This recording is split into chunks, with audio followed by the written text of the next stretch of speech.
is the last thing I wanted to be talking about, but I feel like I have to because I've had quite a few chats about this in the live streams that I attend while I'm working during my day, and that's JK Rowling and the transphobia stuff. Hi, my name's Charlie, and I am a non-binary femme, which means I am not the birth I was assigned, the gender I was assigned at birth. I was assigned male at birth. I am not male. I have never been male. That doesn't matter what my chromosomes are. It doesn't matter what may or may not be on any part of my body. None of that matters. Inside, I have always been who I am, and it has taken me so long to find the words and to be able to understand myself, to ease my own pain and suffering, that I'm not going to let anyone, especially a British author who wrote a book series that I absolutely love, to take that away from me. It is heartbreaking to do this again, because I thought I talked about this when her essay came out on the podcast, but it's actually back in December. December, when the Maya thing happened. I don't want to go back through it. Just down in the show notes, I've linked to the episode of the podcast where I talked about this back then, if you want to hear it. But I had been struggling with a friend of mine who was convinced that JK Rowling was trans exclusionary, that she was transphobic for years. And I, as I usually do, tried to give her the benefit of the doubt, because that's the kind of person that I am. And her excuses, they made sense. I mean, we've all accidentally hit like on a video that we didn't mean to, or hit like on a tweet that we didn't mean to. It happens. So, okay, senior moment. That was the excuse. And, we've all been there. At least I know I have. So I was willing to accept it, but the evidence mounted, and then she came out in December. And then really came out in the middle of the Black Lives Matter protests, because apparently she forgot that Black Lives Matter. And that's what we were talking about. And you don't have to take the oxygen out of the room as an entitled white British woman who, I don't know if she's still a billionaire or not, but who was at one point a billionaire. No, let them have their moment. Let them have their time, because, what people of color are going through in the United States and in other countries is insane. It's crazy. It's painful, and we needed to have time for that. But no. J.K. Rowling decided it was time to take all the oxygen out of the room that she could and come out against us, against trans people. Because reasons? That to me upsets me most about this, because, like I said, in December, I had already gone through the emotional thing of, okay, well, I guess she's a transphobe. I guess that's the way the cookie crumbles. That's how this is going to be. So I'd already dealt with those emotions. For me, the problem was that she took this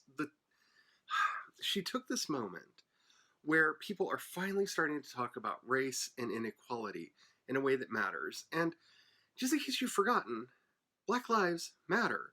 Black trans lives matter. Because if you are trans, you have a higher likelihood of being murdered for that. If you are Black and trans, not only do you have a higher likelihood of being killed, there's a higher likelihood that no one is going to look for your killer. Black lives matter. That's what we're supposed to be talking about, Joanna. Not this. And it feels selfish talking about trans issues in the middle of this moment, because I don't want to distract from what's happening right now, because it looks like we might actually get reforms. But here we are. A lot of people are talking about it. Lindsay Ellis made a video the other day. I've seen a couple other videos come out. People are really talking about it more. And after a conversation I had in someone's write-in yesterday, I felt like I had to talk about it. So, one, don't be embarrassed if you like Harry Potter. I'm trans. I'm queer. And this is not me giving you permission on behalf of all trans people, because I can't do that, because nobody can do that. But you can't help what you love. I still have my Harry Potter books. I do. I still have my Harry Potter Funko Pops. I bought the Harry Potter movies. Not going to throw them away. 2 of my cats are named Minerva and McGonagall. I'm not renaming my cats.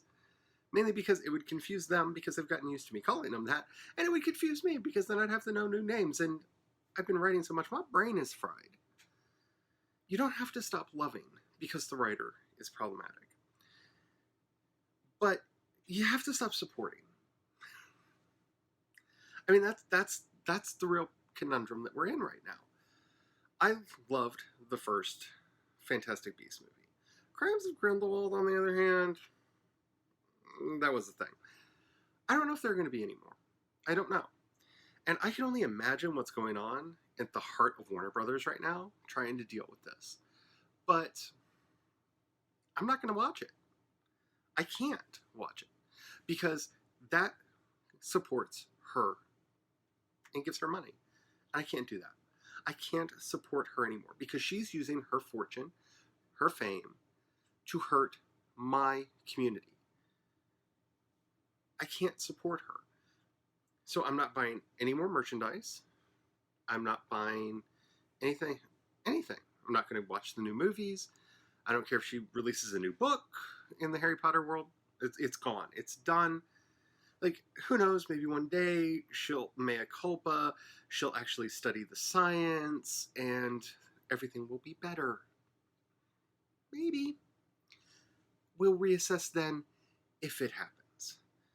And I'm a Christian child. I believe in second chances. I believe in redemption, and I hope it would happen.